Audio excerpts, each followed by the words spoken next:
Gudida ka hortaga xanuunka faraha baas adduunyada ku haya ee caabuqa coronavirus oo maanta warfidiyeenada kula hadlay magaalada Berbera ee xarunta gobolka Saaxil ayaa soo bandhigay goob ay ugu tala galeen dadka xanuunkaasi u soo dhaco in lagu la tacaalo maamulka heer gobol iyo heer degmo iyo waliba isuduwaha caafimaadka ayaana kamid ahaa gudidaasi waxaana kamid ahaa hadaladoodii maamulkii gudida heer gobol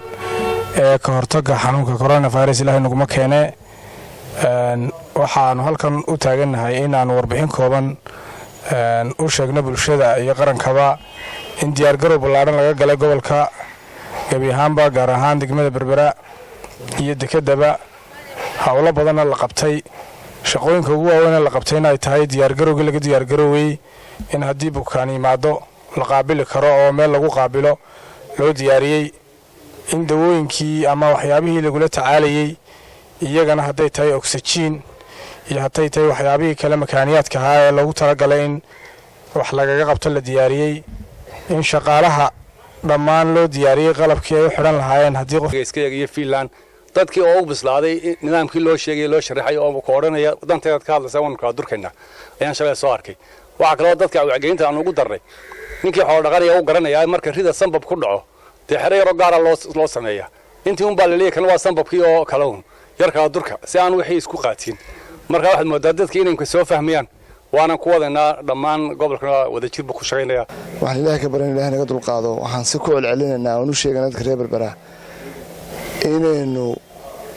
inta nidaamka leeyahay raacayno raacno nadaafadda ilaalino inagu kala durugno meelaha bulshada ku warto sida iskuulada loo fasaxay ee jaamacadaha loo fasaxay ee shaqaalidooda loo fasaxay la isma fasaxayn dadku inay kulmaan oo goobo kale isugu yimaadaan waxa loo fasaxay inay kala fogaadaan kala durkaan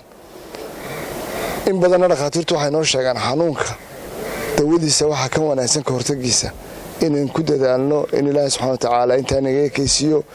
Ilaahay waxaan ka baryaynaa ninkii qura lagu sheegay xaaladiisu waxa la caafimaad oo talaga tahay dhaqaatiirtu ka warbixiyeen waa caafimaad qaba cid kale ugu gudbeen ilaa hadda oo la hayaa ma jirto waxa saleenahay had digtoonaadaan oo laga digtoonaado waxaanu waliba aad ula hadlaynaa dadka makhaayadaha iyo goobaha lagu qayiro qarsanaya isugu ururaya iyo dhalinyarada dibadda oo baxday kubadaha ku ciyaarsa seesaska ee iyaguna gaargaarka u taagan waxa leenahay lama ogole kara durka laakiin in meel ka hadlay iyo nin si xun wax u sheegay maalintii taariikhda madow u galay weeyaan marka maanta waxaynu ku jiraa emergency situation ama xaalad degdega ayaa wadanka oo dhan galay oo dhulka la dhigay mashaariicdii horumarineed oo lagu jira xaalad emergency degdega marka waxaan bulshada ka codsanayaa inaynu guntano sidii xaaladda emergency-ga aynu wax uga wada qaban lahayn waa inay kelmaddu noqotaa kelmad dadkii wax ka badbaadisa hawlgalka maalin walba la sameynayana hal loo dhaga nuglaado nadaafadii oo faraxalkii iyo maxaan ku raday area qof ku nool yahay iska nadiifinayna ha sameeyo inta badan markuu goobaha qof ku tagayo maxaan ku raday baasha afka lagu xidhanayo ha ku xidho markuu goobta wax ka soo iibsanayo uu tagayo oo ka soo adeeganayo suuqa maxaan ku raday xidho waxa la sheegay hadda ama